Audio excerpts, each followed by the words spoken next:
Hey guys, David and Ryan back at you with the B Squad. We are super excited to kick off Housing Month and all things related to travel with housing. So we have a very special guest. We're going to introduce her in a minute, but first, let's roll.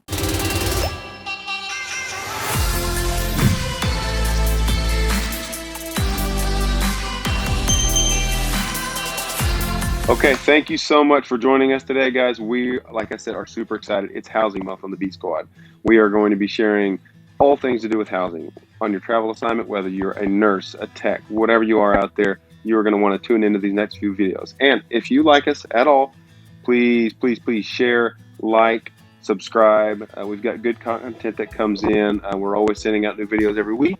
So like, share, subscribe. We love it when people do that, and there's more to come. So right now, we are going to hop right to it. We have a very special guest, and by the way, we are on location, our first on-location shoot at a great place called Gypsy Soul Villa. So Ryan, introduce our guest. Who do we have with us, man? Yeah, so we are here today, Yellville, Arkansas. We came down from Kansas City, decided we want to meet with our good friend Katie Blythe. So, you know, we're going to shoot a lot the next couple of days, but I think it's important to kind of get to know who you are, kind of what your backstory is, the travel nursing as a whole, and just how you decided, hey, look, this is what we want to do in Gypsy Soul Villa.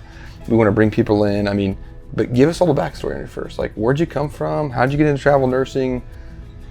My background was in moving companies. I managed moving companies for 23 years. Yeah.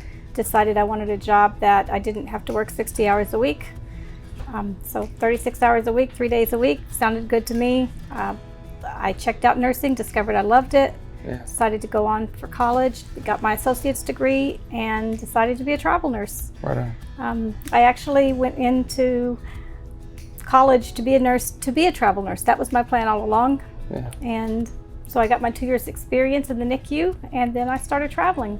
And NICU, all the way across, That's right? all I do is NICU. Wow. Yes. Tell us some highlights. I mean, where have you been? You've been all over the country. You enjoy the West Coast better, the East Coast, Central? I mean, what's kind of your flavor? I spend a lot of time on the West Coast, but I really like everywhere I go. I find something. There's something in every location that you can find to enjoy. I started off my career in Tulsa, Oklahoma, and then I started my traveling career in Austin, Texas. Very cool. And that was 10 years ago. Wow. A lot's changed since then, though. Yes, Yeah. yes. When I started, everything was done by faxes and slow mail, and now it's done by a click of a mouse and a signature on a computer. Yeah. It's changed quite a bit, for sure. Yes. Yeah. Tell me a little bit about kind of your first experience in the NICU as a traveler, like the first couple of times you worked. I mean, were you nervous? I was scared to death. Were you? I went from, I had to learn 2 new charting systems. I had to meet all new people. I had to learn everything different. Yeah. Meds have different names in some hospitals. Sure. The initials that people are calling a test is different. Yeah. So there's just a lot that is different that you have to learn in every unit you go to.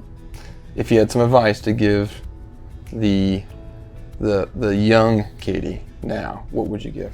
Ask a lot of questions. Don't be afraid to say, how do you do it in this unit? Yeah. Very cool. And when you meet new parents, say, I'm an experienced nurse. I'm just here as a traveler and I'm learning this unit. Very cool. I like it. So we're sitting here in y'all's RV, Yes. right? That's not how you started in housing, though, right? I mean, that was not, was it? Actually, it was. Okay. When I started as a travel nurse, Yeah. we had an RV, and we decided to move into that RV, and we started traveling in Austin, Texas. All right. So I became a travel nurse. My husband, Nelson, started going to college to become a nurse. Yeah. And he went online for as long as he could, and Yeah. we did it in an RV. Very cool. So RV is not the only way we can go, right? So No. we're going to talk a lot about different types of ways that you can do your housing options this Yes. weekend, right? Yes. But tell us a little bit about kind of what you guys like just with the RV option. I mean, the pull behind. A little bit of that. I love having everything I have here. I'm a cook, so I like having all my dishes, my knives, everything with me. It's so easy. In 30 minutes, this RV can be ready to travel. Yeah. I've done other types of housing. I've rented rooms in people's homes. I've rented an apartment. I've rented extended stays. So I've done everything possible, almost. The only thing I haven't done is having an agency do my housing. Yeah. Very cool. Really old school stuff. So we're here for Gypsy Soul, right? We wanted to come. We wanted to see you guys. We wanted to get to know you a little bit better, and just get to know what housing looks like. I mean, you've got some pretty large groups on Facebook. Tell us a little bit about your Facebook groups that you help manage, and then tell us about Gypsy Soul, what the concept is and what people can expect when they're here. We have 3 major Facebook groups. The first one is Gypsy Soul Travel Nurses. That was our first one. That one is all about information for travel nurses as well as information about Gypsy Soul Villa. Yeah. The second one is Gypsy Soul Travel Nurse Housing Group, and that's all about housing. Everyone in there is either looking for housing or renting housing. It's about 40,000 members strong, and so we have a lot that happens. I have a lot of moderators who help me with it. Yeah. And the because third you travel. We travel. That's what we do. Yeah. The third group we have is long-term RV space options for Gypsy Soul, and that is a growing group, and it's really all about helping people find long-term RV space while on assignment. Because that's a real deal. It's a real issue. Yeah. Yeah. So we all help each other out. You know. Very cool. So let's talk Gypsy Soul for a few minutes here. Okay. Tell us a little bit about the concept, who it helps, why it's here, why it's in demand. About 7 years ago, we had a conversation on Facebook about, we should all buy a house somewhere and we could all live there and have a compact nursing license. And I'm like, I just bought 5 acres in Arkansas. Let's go there and do it. Yeah. So we started Gypsy Soul Villa in Jasper, Arkansas. And we had a 3-bedroom home, and we filled it up. We were full. We were doing great. Gypsy Soul was growing. There was more people wanting, but the location wasn't cohesive for making that change. So we started looking. We found our present location in Yellville, Arkansas. We started out with 9 acres and a home. We have grown that to 60 acres now. Wow. And we have 3 cabins, and there are 9 travelers who live here right now. Wow. All right, Katie, benefits of living in Gypsy Soul, right? I mean, I'm sure there's a laundry list of them, but if you were going to boil them down to just a handful, give it to us. What's important to know about this? One of the biggest things of living at Gypsy Soul is you get a compact license. That gives you 26, I think, right now, states you can work in. It's inexpensive to live here. We kept it that way on purpose. When you live here, all your utilities are included. You don't have to worry about turning on utilities. Your mail is forwarded to you twice a month. All you have to do is update your address with us, and we take care of all of that. Yeah. You don't have to worry about maintenance on your home because someone else is taking care of all that while you're gone. Oh, yeah. Dogs. I saw dogs running around. Yes. Yeah. It is a pet friendly. We are very totally pet friendly. Yep. As long as you have well-mannered pets, they are allowed anywhere on the property. Yeah. And so that's great. We have dogs. We have cats. Yeah. And almost everybody who lives here has an animal. Yeah. What I do appreciate about just our time we spent so far is just the friendliness.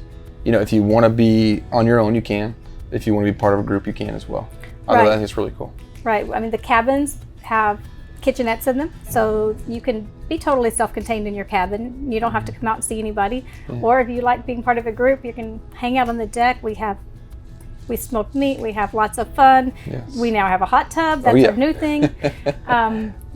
So we have a great time here. And you're really not that far from society, let's be honest. I mean, you're really close to several major cities. We are. We're only 2 hours from 3 major cities that you can fly into. Yeah. We are close, within 11 miles of the closest Walmart, but it's an easy drive to get there. And then 30 minutes, you can get to a bigger town. Yeah.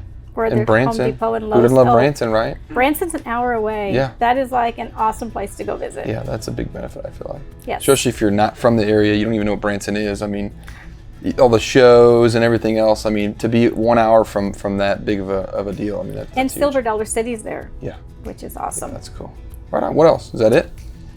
On the spot. We have a float trip every year. Yeah. We kayak and canoe on either the Buffalo River or Crooked Creek. Yeah. That is a massive fun time. We camp the day before. We float back. We just all have a great time. So just that family aspect of it. It is. Yeah. We consider it a family. We don't call the people who live here are not tenants. They're called roommates. Yeah. We maintain a family. We help each other out if anybody needs anything. We're just here as a family. And the float trips are great. I mean, if you're not from the Midwest, you don't really know. But I mean, I grew up in Kansas City. We used to come to Arkansas to go because the rivers are so clear. Well, I'll tell you what, it's impressive. I mean, we first rolled up, it was just the view. First of all, if you have a chance to come here, you're going to be totally blown away by the view. I can only imagine what it looks like if there's any type of snow that maybe possibly hits Arkansas. but the view is beautiful, and we've just enjoyed our time here so far. We're looking forward to shooting more videos with you this week. Getting to know a little bit more about Gypsy Soul, what it has to offer, what people can expect when they get here, and really just it's housing month, so we really want to expose what housing month is all about and all the options that are out there, because you've got a lot of experience. Yes. And I tell you what, I think it'd be really nice for people to know a little bit more about kind of what you guys have hidden up there, and that, you know, of all that knowledge you guys bring to the table. So I tell you what, we will talk a little bit more about that this week. But thank you so much for being here. You and Nelson have been great guests to us. David, thank you so much for starting us off. But as we roll into this weekend, we get a few more videos your way. We thank you so much. If you like what you see here, like, share, subscribe, and we're looking forward to more content, guys. Thank you so much for visiting. Take care.